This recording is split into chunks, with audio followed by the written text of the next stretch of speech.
ऋग्वेद में लिखा है, किताब नंबर 10, पाठ नंबर 71, मंत्र नंबर 4 में, they see the words but they see not, they hear the words they hear not. वो देख रहे हैं लेकिन फिर भी नहीं देखते, सुन रहे हैं लेकिन फिर भी नहीं सुनते.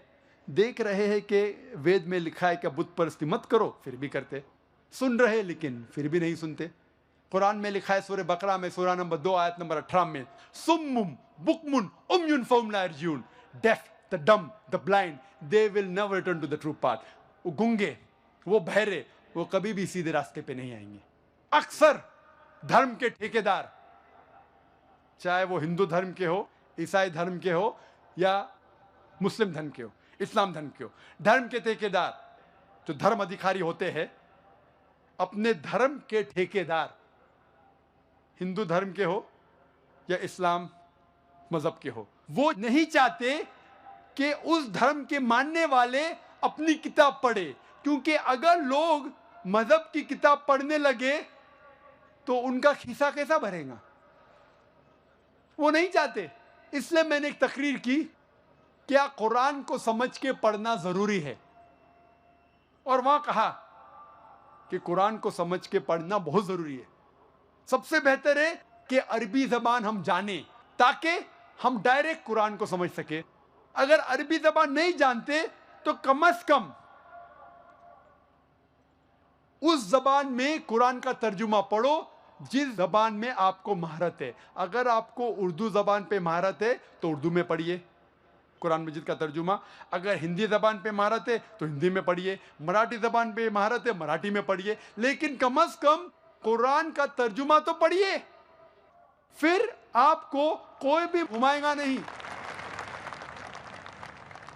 इसीलिए सर विलियम म्यो एक क्रिटिक है इस्लाम का, बहुत स्ट्रॉन्ग क्रिटिक, इस्लाम के खिलाफ है, इस्लाम के खिलाफ लिखता है. फिर भी उसने लिखा 200 साल पहले कि कुरान एक वाहिद किताब है, एक वाहिद मजहबी किताब है जो अब तक इसमें मिलावट नहीं है 1200 साल तक के.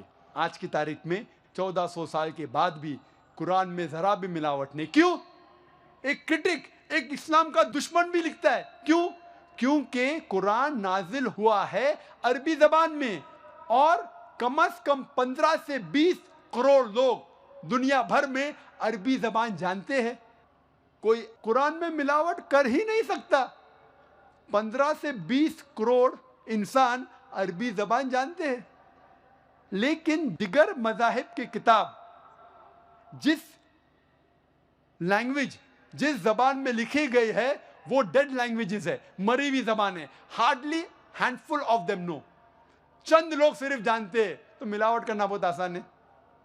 इसीलिए मेरी दरखास्त है हिंदुस्तान के गवर्नमेंट से, इस देश भारत के गवर्नमेंट से, हिंदू भाइयों से, कि आप संस्कृत पढ़ो, अपनी किताबों का मुताला करो, अपनी हिंदू धर्म की किताबों का मुताला करो, वेद पढ़ो जो सबसे अहम किताब है, और फिर जानो उसमें क्या लिखा है.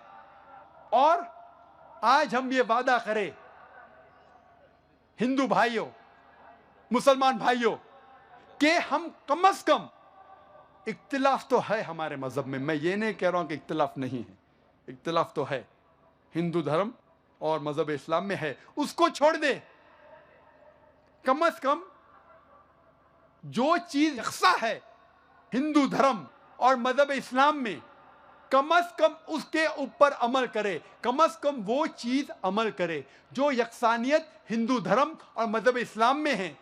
इन दोनों धर्मों मजहबों में लिखा हुआ है कि भगवान खुदा एक है, खुदा का कोई भी बुद्ध नहीं है, कोई भी प्रतिमा नहीं है, उसका अवतार नहीं है. हम खुदा के पैगंबरों में माने और आखिरी पैगंबर मोहम्मद सल्लल्लाहु अलैहि वसल्लम में माने, ईमान लेके आए, आखिरत में माने, उस खुदा की किताबों में माने, और ये मान ले कि ये जिंदगी आखिरत के लिए एक इम्तिहान है. इंशाअल्लाह हमारा देश तरक्की करेगा, ये दंगा फसाद बंद हो जाएगा और हम आखिरत में भी सफलता पाएंगे। मैं तकरीर को ख़त्म करना चाहता हूँ कुरान मजीद की आयत से। सूरह यूनुस में सूरह नंबर 10 आयत नंबर 108 में अल्लाह ताला फरमाते हैं, अब सच्चाई हक आप तक पहुँच चुकी है, अगर आप इसको मानेंगे तो आपके लिए बेहतर है, अगर इसको ठुकराएंगे तो आपका ही नुकसान होगा। मैं आपके ऊपर वकील नहीं हूँ और मैं आपके लिए जिम्मेदारी नहीं ले सकता हूँ। वाखिर दावाना अल्हम्दुलिल्लाहि रब्बिल आलमीन।